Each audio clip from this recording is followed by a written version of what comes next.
Voltamos com as notícias do esporte com o João Carlos.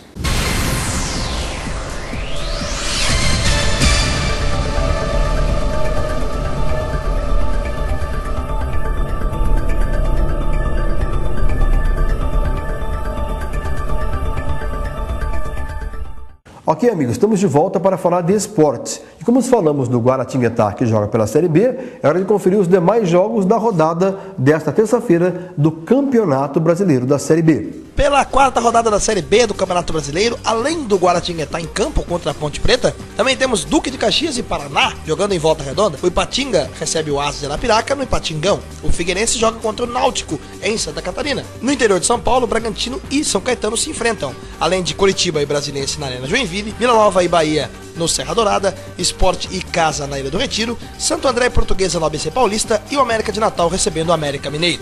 Muito bem, e além desses jogos, a expectativa é para amanhã, quarta-feira, que tem rodada do Campeonato Brasileiro de Futebol. Faltam aí 4 rodadas para o encerramento desta fase. Primeira fase vem Copa do Mundo, depois da Copa do Mundo tem sequência o campeonato. E no Corinthians a informação é o seguinte, o objetivo é chegar a 21 pontos, ou seja, 7 vitórias seguidas. Vale lembrar que em campeonatos de pontos corridos, mesmo ganhando alguns campeonatos, o Corinthians nunca conseguiu 3 vitórias em 3 jogos na abertura da competição. Então a expectativa é de uma boa campanha por parte do Corinthians. Já o São Paulo, a alegria é total. Depois da vitória domingo contra a equipe do Internacional por 2-0, aliás, o Inter será o próximo adversário do São Paulo na semifinal da Libertadores só após a Copa do Mundo. O São Paulo se prepara para enfrentar o Palmeiras amanhã, 8h30, no estádio do Morumbi. Um detalhe curioso, o São Paulo não ganhou clássicos esse ano, não ganhou de ninguém, mas por outro lado, há muito tempo não perde para o Palmeiras jogando no estádio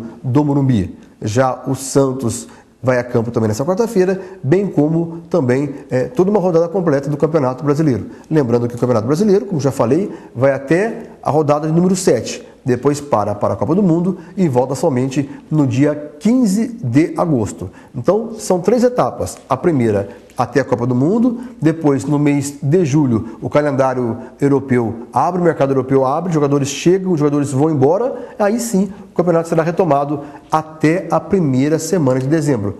As 4 melhores equipes serão automaticamente classificadas para disputar a Taça Libertadores do ano de 2011. Esse, sem dúvida alguma, é o maior sonho do Corinthians, que no centenário não conseguiu aí conquistar a Taça Libertadores. O Flamengo também vai brigar de forma direta, principalmente as equipes que foram eliminadas da Libertadores 2010. Em relação ao Flamengo, o centroavante Adriano está indo para a Roma da Itália. Praticamente não joga mais no Flamengo. Não vai estar em campo nem amanhã contra o Fluminense e muito menos sábado contra o Grêmio. Fala que o objetivo do Adriano era ir para a seleção. Como não foi convocado, vai voltar para o mercado europeu. E tomara que dê certo. Falamos de esportes, em especial, nesta terça-feira, para o RBC Notícias. A Infraero vai expandir a ala de check-in do aeroporto de Congonhas, na zona sul de São Paulo. A ampliação do mais controverso terminal do país faz parte do amplo pacote de obras lançado pela estatal para tentar aplacar a crescente demanda do setor aéreo e atender com padrões mínimos de conforto os milhões de turistas que vão cruzar o Brasil durante a Copa de 2014. Em fevereiro de 2012, quando a Infraero planeja entregar a nova ala, a capacidade do aeroporto vai saltar das atuais 14 milhões e meio de passageiros por ano para 17 milhões e meio, o que vai consolidar como o segundo terminal aéreo do país, atrás apenas de Cumbica, em Guarulhos.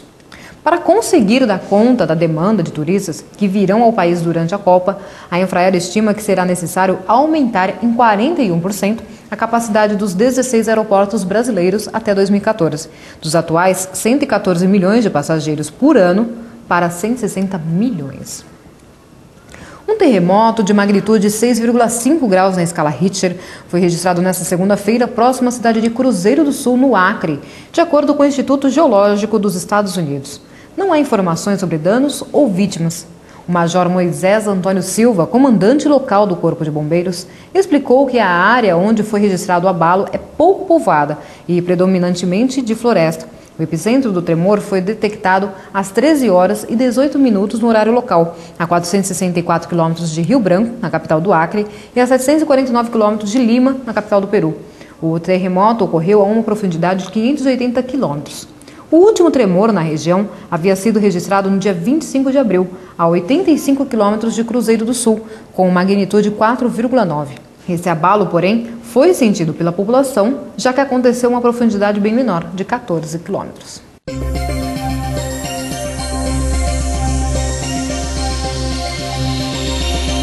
O Grupo BP anunciou nesta terça-feira que nos próximos dias vai tentar tapar o vazamento de petróleo provocado pela explosão e posterior afundamento de uma de suas plataformas no Golfo do México, afirmando ainda que está preparando uma alternativa para caso de fracasso dessa operação. O grupo petroleiro britânico, que tenta há um mês frear por todos os meios o vazamento de petróleo da plataforma Deepwater Horizon, afirmou em um comunicado que a tentativa de selagem, que consiste em injetar concreto e outros fluidos no poço, deverá começar nos próximos dias. A BP recordou, no entanto, que o êxito da operação não é garantido e que jamais foi realizada a tal profundidade. Em caso de fracasso, a BP disse estar preparando uma alternativa que vai consistir em colocar um bloco de tubos prolongadores na origem do vazamento, o que vai permitir recuperar a maior parte do petróleo e do gás que emanam do poço.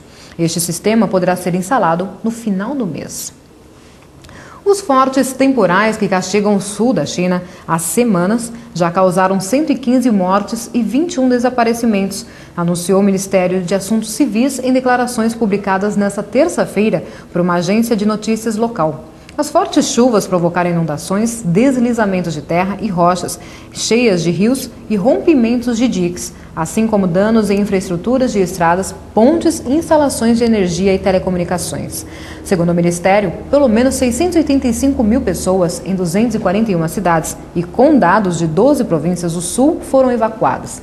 Além disso, as tempestades provocaram a destruição de 78 mil casas e 122 mil hectares de cultivo, com perdas diretas de mais de 2 bilhões de dólares. O país asiático, especialmente sua metade do sul, sofre a cada ano numerosos desastres naturais, como inundações e tufões durante sua temporada de chuvas, que costuma começar em maio e terminar em setembro ou outubro, com centenas de mortes a cada ano. Confira a previsão do tempo em todo o país. Olá! Como podemos observar na imagem de satélite, há muitas nuvens entre o centro-oeste e o sudeste do Brasil e deslocando-se também sobre o Oceano Atlântico. Essas nuvens são causadas por um cavado, uma área de baixa pressão em altitude, em torno de 5 mil metros de altitude. É ela que causa toda essa nebulosidade. Tem uma frente fria, mas a frente fria está muito mais ao sul. Está entre Mato Grosso do Sul e a região sul do Brasil, atrás de toda essa nebulosidade que a gente pode identificar na imagem de satélite. Muitas nuvens são observadas também sobre o Atlântico e parte aqui da região norte do Brasil, Pará, Amapá, algumas regiões aqui do Amazonas e Roraima, assim como os países vizinhos, Suriname, Guiana e Guiana Francesa. A zona de convergência intertropical, praticamente uma linha de nebulosidade sobre o Atlântico, atua em parte do Amapá, favorecendo condições para chuvas nessa região. Vamos à previsão do tempo agora.